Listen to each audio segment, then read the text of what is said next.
Dang, Impact only Masters League. Psh. Scrub.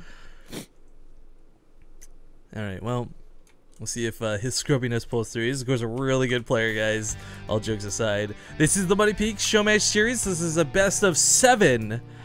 Not a best of 5, but a best of 7 between these two players.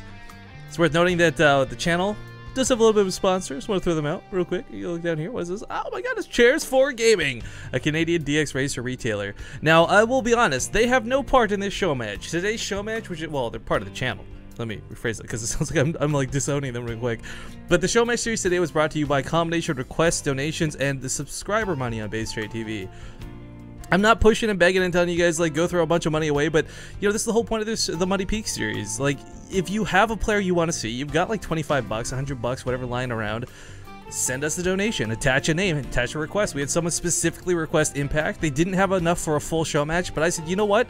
Let's use the subscriber money on this series because I love Impact. I've enjoyed seeing him play both Starbow and StarCraft, and we made this happen because of this. So, without further ado, guys, spotting the bottom central portion on merry-go-round from Axiom Esports, the Red Zerg player, Impact. In the upper left has the Blue Terran, currently teamless. It is Journey.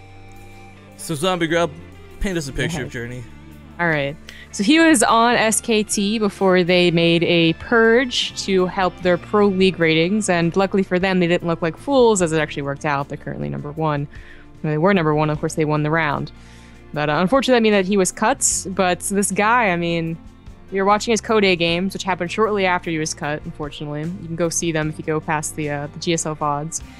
And me and my team were just like, you know, oh, this guy, you know, is a Terran, so whatever, we'll cheer for him, right? And he just did... How am I not supposed to talk about this guy? Jesus, you guys are gonna be so drunk. Anyways, and so this guy just like starts doing like the coolest effing things, and we're all like in chat like having no idea who this guy is, and we're like, oh my god, like, this guy is so cool, like what is he doing? I mean, seriously. He did Proxy Reaper to start off, so he does that, which isn't, you know, it's unheard of. But then he also did an Inrax Barracks on Habitation Station against a Protoss, and just, you know, bunker rushed him in his own base. Don't see that too often. It's in Code games too. Not. And finally, he does the most favorite thing ever, and of course, which is kind of like, it is not surprising because the team SKT was kind of the first ones that showed the style, but the bio to mech or mech to bio style in TVZ. He goes from one to the other, or he mixes them together, and he looks so cool doing it. Now, he's like, I don't know, I don't want to say the true son of boxer, but his strengths are definitely his variety in builds, his ability to, you know, his willingness to cheese and do unorthodox things. His micro is seriously really cool, but he does unfortunately lack on the macro. That's where we're probably going to see, especially if his nerves come in. He looked really nervous in GSL, but that's pretty much him in a nutshell. I didn't have sounds on this whole time. My bad, guys. Sorry about that. But yeah, we have the Reaper pop over here for Journey, so gets chased off by Impact pretty quickly. Now, we just had Zombie Grub paint a pretty picture of Journey, and we're going to see that reflected in this best of 7, I feel very strongly. If you've been watching him stream, you'll know precisely just the strength he carries with him. But we can't ignore the fact that Impact, so close to DreamHack finish. Really well played in everything we've ever seen him involved in, whether it's the Acer Team Story Cup, our own personal show matches. I mean, he played against Daishi not too long ago, and that was a pretty close series. Now, Daishi's got some of the best TVZ, like, even amongst considered Koreans, so... I think Impact's gonna have a pretty good shot in this series, but again for Journey, he's this guy who doesn't have the limelight on him. There's been no pressure. He's just kind of chilling and teamless. Yeah, a little bit. It's unfortunate, but you know he's starting to do everything that's right to be a nameless Korean Terran so far, which is interacting, streaming, doing weird stuff. I mean, he doesn't have a webcam and he's not like MC, but he is, well, you know, kind of making a name for himself. I think a better reference would be the guy we just had on the stream, Balloon. Man, this guy, that guy got, like, he got it right when it came to streaming. He does a lot of chat activity. He's kind of embraced the Twitch sort of, I guess, culture. Yeah, and, he did. I think Journey's like on his way to do that for sure. Again, he streams quite frequently, but I wish, you know, speaking of the topic of streaming, I wish Impact streamed more. I don't think I've ever seen him stream ever. I don't even know if he's got a Twitch channel. I feel like I've seen him a few times. I know that, you know, Crank is pretty active about it, which is cool, but yeah. Impact's kind of a rarity. Yeah, that's definitely true. It just seems to be a preference, but... okay, yeah, so Impact's, as you were saying, Impact's very strong TVZ. I would argue that that's where, like, I fell in love with him, I suppose, is when I saw some TVZ from him. Oh, yeah. Journey His ZPT, not as greatest. He's also a Korean that is, you know, kind of vocal about how he's actually more concerned about versus Zerg than he is versus Protoss. Oh, you know what? Hang on. As the Hellions start getting in here, guys, I missed first blood, so take a shot, everybody. But he dives in here with the Hellions. Now, he went for that faster armory. I was almost for certain he was going to go for the Hellbats through the mineral line, but seeing this many queens, he's finding it difficult to get in there to transform in the first place. But around the spawning pool might be worth it. Look what he's actually doing. I mean, we rarely see this anymore. This is from the days of the Hellbat drops. He's going to do Hellion drops with double medevacs. He's like embraced this patch. He's like, oh yeah. Actually, this is gonna be really cool because this is gonna actually get 4 Hellbats. Oh, he's gonna transform them. So, okay, it's only 4 Hellbats total. I thought he was gonna put 4 Hellions in each, and then have transformed. All of a sudden, instead of 2 Hellbats from mineral line, it's 4, right? But this is, you're right. This is something we haven't seen in a long time. The reason this kind of got cut off, guys, is because it used to be much stronger. What is now the Blue Flame research was innately built into Hellbats, and is he gonna find the one blind spot? The one blind spot of impact he flies in through. No, but what's more important is that Impact never got a Roach Warren. I mean, so often when we saw Hellbat drops, and back in the day, they had Roach Warrens because it was bound to happen. This guy's totally on Lings. The Queens will help out, especially if you take on the medevac first. Oh, that medevac's got a boost. Okay. Oof. Okay. Yeah, I guess in the spirit of Hellbats coming back in a style, if you don't have spores or spines, target the medevac first always. Yeah, that's the best way to shut this down, not only because it cuts out the escape, but, I mean, Hellbats, they're only as durable as the medevacs are healing them. They're actually not that strong HP-wise. 135 health is nothing to smirk at, but Lings are, of course, they need every bit of damage possible, as these things just fry them alive, even without that bonus versus light. Queens are a little out of position, but he targets the weak medevac first and will get that one, so 2 Hellbats would definitely lose their lives. He's doing a great job with just Queens, it's worth noting. Again, the Queens don't have the best DPS in the world, and as we see, they're actually starting to go down a little bit. Transfuses are necessary. I'm surprised he's not spreading them. There we go, a little bit late from impact. He kind of microed his medevac there to either take some shots from the Queens and miss-micro them, or maybe to heal the Hellbats a little bit. Unfortunately, doesn't get any Queens. He really didn't get that many drones either. You know what, though? And we got Stim on the way. Bio's late to the party, and these Mutalisks, there's not going to be a lot to stop them initially. No, but he was scouting, so he has turrets. I think he's gonna be okay. Well, scouting through immense damage of drops, but yeah. Yeah, well, hey, offense gives you good scouting. That's yeah, no, it's just it's weird to consider that as like, because normally when we say scouting, it's like, oh, the probe died, but at least he scouted. But it's like, oh, 19 drones died. And also, he scouted. Yeah. Of course, there was only 5 I like drones, the, actually, you know what I really like? The Widowmine positioning. Odd little spots that'll pop off for good damage, as we see. Gotta be careful about going around. Yeah. Of course, you can see the Widowmines before they arm, but also when they arm, you can see them at the last second. Impact trade spread looking pretty good here, too. That's kind of the downside of those Hellions and the Hellbats being sacrificed early. There is no map control for Journey, and there hasn't been for quite some time. So, on Merry-Go-Round, he's going to be able to spread creep pretty nicely. At the very least, the Queens were all preoccupied, so that creep spread isn't probably where it would be if it was completely unhindered in regular game at 12 minutes. These mutas are being kind of a nuisance.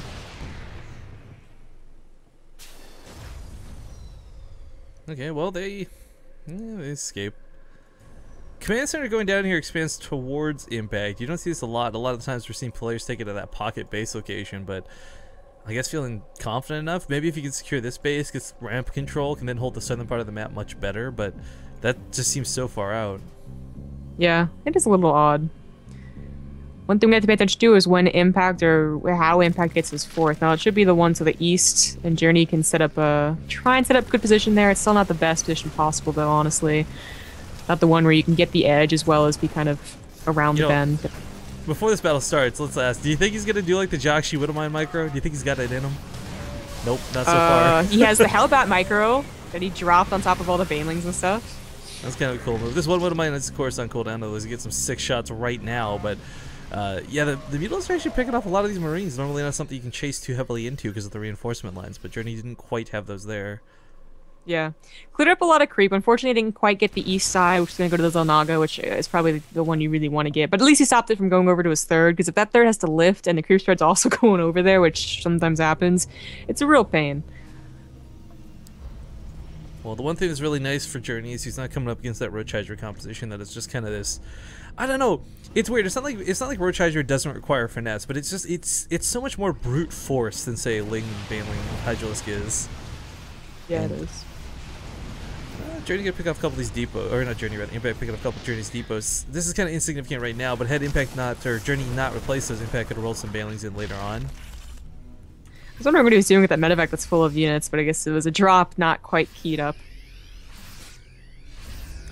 The Widow Mines are such a weird thing to look at. Who was it? I want to say Tasia or Polt. I think it was Tasia that was starting to do like double factories with the reactors, so you could get 2 Widow Mines, 2 Hellbats at a time. Unless I'm misremembering Polt's. Oh, it was something recent though. But it was a really cool move, but we're not seeing a lot of Terran players trying to brace that because of how expensive it is. Ooh. Widow Mines in the south get completely soaked up / killed. But the point I was going to make for this is, of course, Widow Mines they got the chance to be good. There's opportunities for Widow Mines to get the sickest hits in the universe, but more often than not, they don't. And that's why we see Hellbats kind of coming back into fashion, I think, for a lot of players. Because they're guaranteed to soak hits, if nothing else. I'm waiting for Impact to get a good number of Mutilos and just start harassing the top side of Journey's base, because that's the reason you don't see this bottom base taken, is that once Impact has, you know, concerted control over the main, there's like the army's completely out of position. There was a really nice Widow Mine hit that went off in that, by the way, killing all those Lings, and apparently an O in blood. Oh. Oh, yeah, exactly. Oh. But, you know, the Tunneling Claws on the way, or sorry, Drilling Claws rather, because we're not casting as a player with roaches, but with Tunneling Claws, or Drilling Claws on the way, these Widow Mines can become more and more effective. A lot of the times, you're forced to sort of kite back into these. Yeah, they're dropping in the north. You're forced to kite back into the Widow Mines because it takes a long to burrow, but once Drilling Claws gets out, it's almost instantaneous, and then you can get really aggressive with them, and that's when they start becoming that much more effective. Yeah. Journey so far only on 2 factories. Won't be surprised if we threw down another one once he's able to get a 4th base, but that is one thing that is missing. Journey is taking a while to go ahead and get a 4th command center. I mean, sometimes we see them being more defensive. They get it very quickly. God, Impact's but here he's trying to do something. Oh, those Widow Mines were completely useless. Yeah, Impact's got a lot of Zerglings coming out. More Banelings will be coming soon, but the problem is, and it's weird to consider, the Widow Mines have actually been really good so far this game. Again, they're kind of a coin flip unit that can sometimes be amazing and sometimes be absolutely awful, and so far they've actually been getting pretty good connections this game. Oh, cutting off the reinforcement line is a really good move. There's no missile turrets to cover this, and of course reinforcement line is not inherently, you know, big enough to take care of the Mutilos ball. But Journey still finding a sweet spot right here, really trying to take down the 3rd. Or was it the 4th? I don't remember. A base, either way. You know, I was kind of questioning taking the base down here to the south, because there's a lot of other reasons, but what's actually kind of interesting is this aggressive stance also puts him in a position where he can defend it much easier. If this 3rd was to the north, he wouldn't have the 10 Marines, the 40 Marines sitting outside of it, whereas because he's trying to be aggressive, this ends up working out pretty decently. Yeah, that is definitely the best part of it, and a good, you know, sprinting off point to directly to Impact's 4th. Oh, Impact's! No, those 2 mutas for not a whole lot. You know, we're talking about Journey not taking a 4th, but at the same time, Impact hasn't really reached for that 5th. There's not been a lot of drops on the map, and the ones that have been... Okay, well, actually, I take this back. Big Doom drop right in front of our faces. I didn't even see that move out. But I was going to say, like, the drops haven't really been towards the north. He could have taken a 5th, I think. Either way, Banelings are going to roll in and try to defend against this. He should be able to hold, but Impact can also just pick up and leave. Yep, as we see. But, oh, the Beetles were waiting! They pick up a couple of the full medevacs, but the army's up here and not towards that 4th, so Impact... What? Oh my god, so far out of position for this. When do you ever see a Doom drop in TVZ? Well, it's just like right in front of that base too. Like that wasn't even sneaky. Yeah. That was just like, hey, what's up? How's it going? Exactly. That was actually a pretty brilliant maneuver because he made sure to put medevacs back on the bottom. So at the very least, he got something from that. You know, it wasn't just a complete committal to the main. And of course, Baneling's usually on 1 hotkey. So. Well, I think one of the biggest things it did was it pulled Impact completely out of position. He would never have gotten that base snipe if all those Banelings had never rolled to the main. Yeah, and you know that's something we don't usually see. I mean, of course, your mutas are on another hotkey, so splitting them off to deal with 1 medevac is completely easy, but your Banelings and your Lings are usually on 1, so if you go chase a Doom drop in the main, that's everything's going over there. Journey with the misclick. That Reaper.